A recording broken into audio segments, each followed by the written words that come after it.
kali ini saya akan bahas tentang radikal bebas. Mungkin sebagian dari kita sudah sering mendengar tentang radikal bebas. Sebenarnya apa sih radikal bebas itu? Saya akan mencoba menjelaskan dengan bahasa yang mudah dipahami.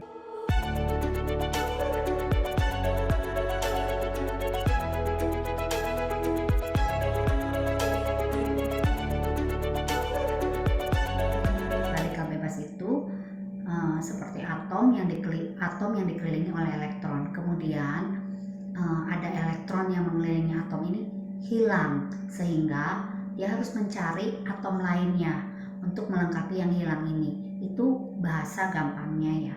Nah, kemudian kita tahu mengapa radikal bebas ini terjadi. Sebetulnya itu proses alamiah tubuh kita. Nah, ini ada dua hal sih kenapa radikal bebas itu bisa terjadi. Yang pertama, dari dalam tubuh kita sendiri itu disebabkan karena faktor usia juga bisa, sehingga metabolisme kita menurun. Yang kedua, ini faktor yang paling banyak kita terpapar gitu, baik itu dari asap rokok, dari sinar matahari, dari polusi, dari makanan yang kita makan, pokoknya banyak banget gitu. Nah, memang radikal bebas ini sebetulnya proses yang alami kan, dialami oleh tubuh kita. Cuman karena prosesnya radikal bebas ini sudah semakin masif, semakin banyak, akhirnya mengakibatkan adanya kerusakan sel di dalam badan kita. Nah, proses dari luar ini kadang-kadang kita nggak bisa hindari, seperti asap rokok, asap kendaraan, sinar matahari, polusi udara, itu kita setiap hari terpapar oleh radikal bebas di sekeliling kita. Contoh yang paling gampang kalau kita mau tahu adanya radikal bebas itu, kita punya apel ataupun buah pisang, kemudian kita kupas ya, kemudian kita diamkan selama mungkin 30 menit. Biasanya warnanya berubah, itu terjadi proses oksidasi sehingga warnanya jadi hitam. Nah, itu salah satu bentuk radikal bebas gitu ya.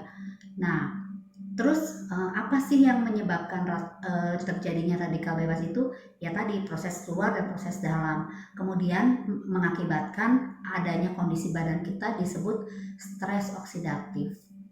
Stres oksidatif ini menyebabkan banyaknya kerusakan sel di dalam badan kita, sehingga timbullah penyakit-penyakit di dalamnya.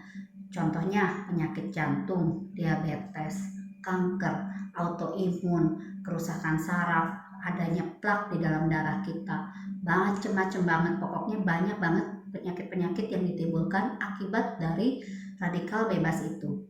Kemudian kita sebetulnya dari badan kita sendiri kita punya namanya anti radikal bebas ya. Badan kita tuh sangat luar biasa teman-teman.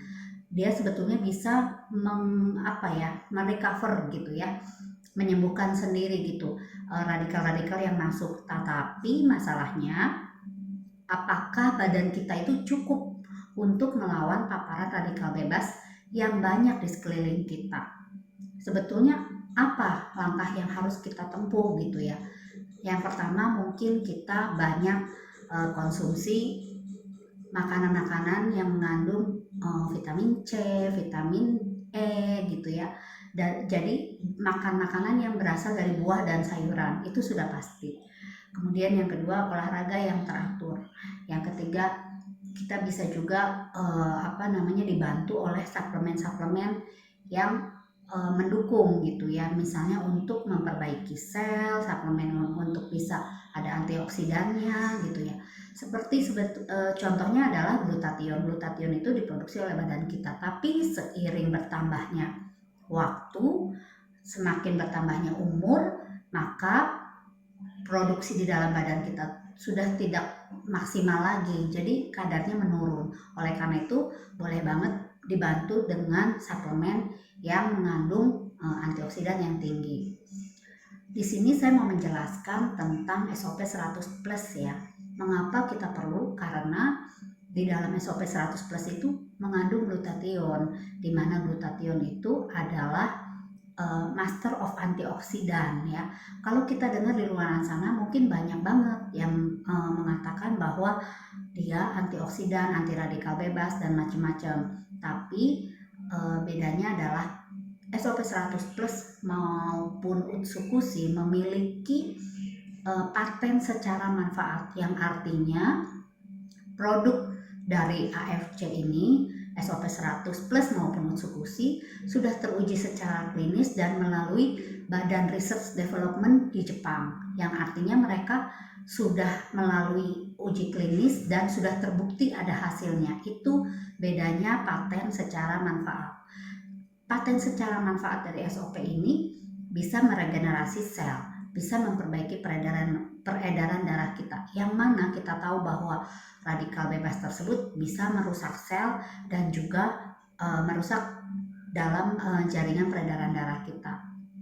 Itu buat SOP 100 Plus. Kemudian untuk Utsukushi juga sama ya, mengandung glutathione dan juga resveratrol, yang mana itu juga mengandung antioksidan.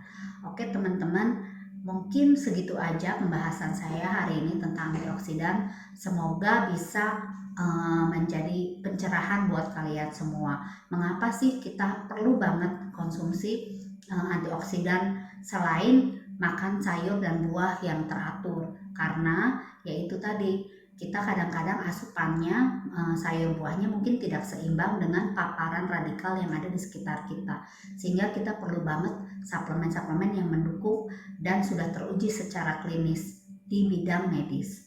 Baik teman-teman, itu aja penjelasan saya tentang radikal bebas. Sampai ketemu lagi di channel-channel berikutnya. Bye.